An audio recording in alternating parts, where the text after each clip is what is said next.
يعني بس أعطيكم مثل، يعني في محيرات كثيرة في الفيزياء الفلكية. عندما أنظر للكون، هذا الكون الواسع، هناك شيء أراه وشيء لا أراه. ماذا اكتشف العلماء؟ الذي لا نراه يشكل 90% أو أكثر، والذي نراه لا يزيد على 10%. 90% الذي لا نراه ثبت عند العلماء أن هذا الشيء نسميه المادة المظلمة، شيء لا ترى. هذه المادة المظلمة في الكون اللي يشكل 90% من الكون والذي لا نراها حيرت العلماء. فأنا كان لي إسهامات في هذا الموضوع، في هذا الموضوع، ونشرت أكثر من ورقة علمية في مجلات أمريكية بهذا الخصوص، ولا زلت يعني آتي بما هو جديد، ما هو يثبت الأفكار السابقة اللي طرحتها في هذا الموضوع.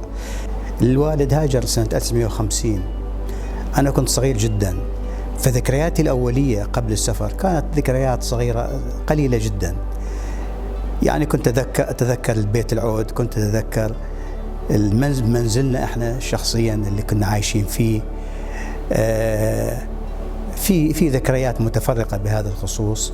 ثم انتقلنا إلى بغداد عام 1950. في بغداد التحقت أنا بالروضة أنا مع أخي سامي، التحقنا بالروضة.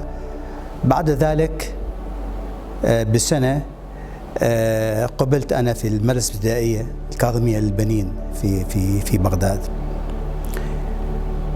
وخلال هذه الفترة يعني أنا دائما أحاول أن أقارن بين النظام التعليمي اللي احنا شفناه في زمننا وبين الأنظمة التعليمية الأخرى.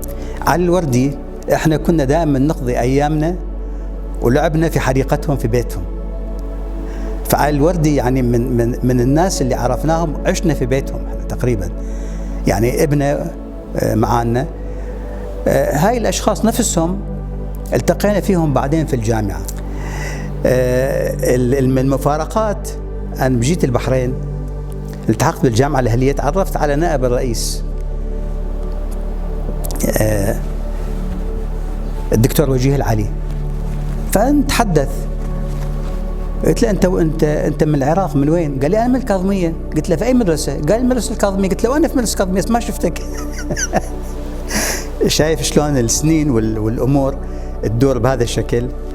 ايه بس بعد ان انتهت الدراسه في بغداد، كانت هناك يعني مرحله حاسمه في الحياه.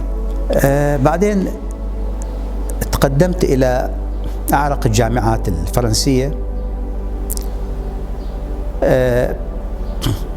على أساس DOA اللي هي تعادل الماجستير. فاستقبلني المدير البرنامج، قال لي أنت ليش جاي؟ قلت له أريد أسوي DOA. قال لي أقول لك خبر وتجاوبني خلال الأسبوع القادم، تقول لي لا نعم أو لا. قلت له إيش؟ قال لي شوف، ما في أحد نجح من الأجانب في هذا البرنامج خلال 5 سنين، والقرار لك.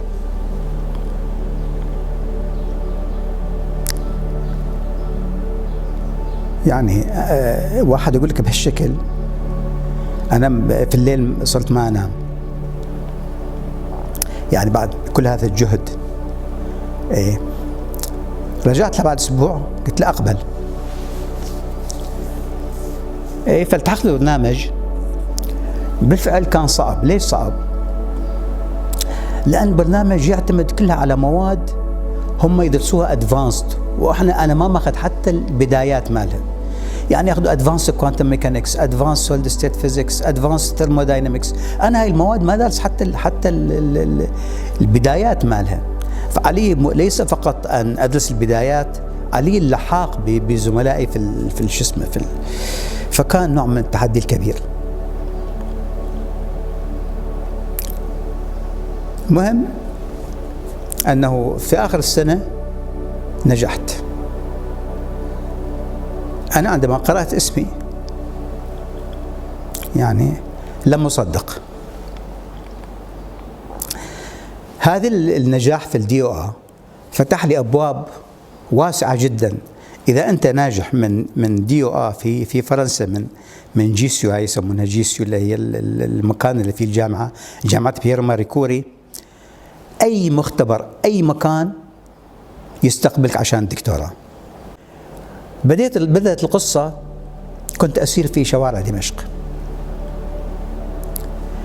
وجدت على قارعة الطريق من يبيعون الكتب على القارعة.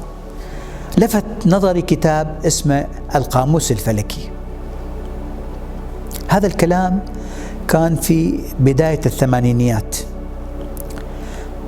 فأخذت القاموس الفلكي، طلعت هل هذا القاموس يعكس ما نعرفه في علم الفلك؟ لا يمكن. يومها قررت أن أعمل موسوعة في علم الفلك، والموسوعة هاي موجودة أمامكم، تتكون من 4 أجزاء من 2200 صفحة.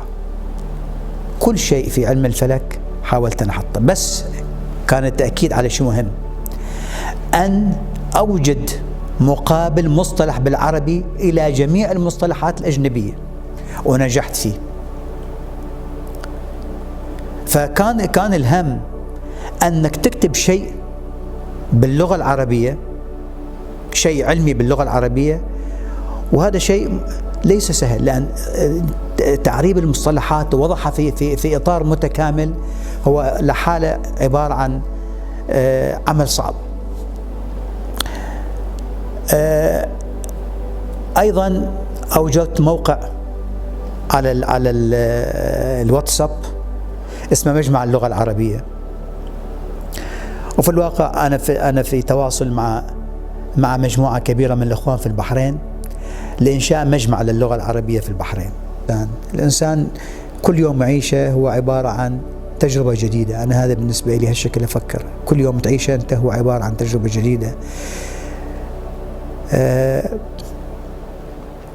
وأنا يعني إذا عندي رسالة أقدمها إلى النشء الجديد، هي دائما أقول الثقة بالنفس هي أهم شيء في حياة الإنسان. تثق في نفسك أنك تستطيع، أنك قادر. هذا يعطيك حافز جديد ويعطيك حياة جديدة.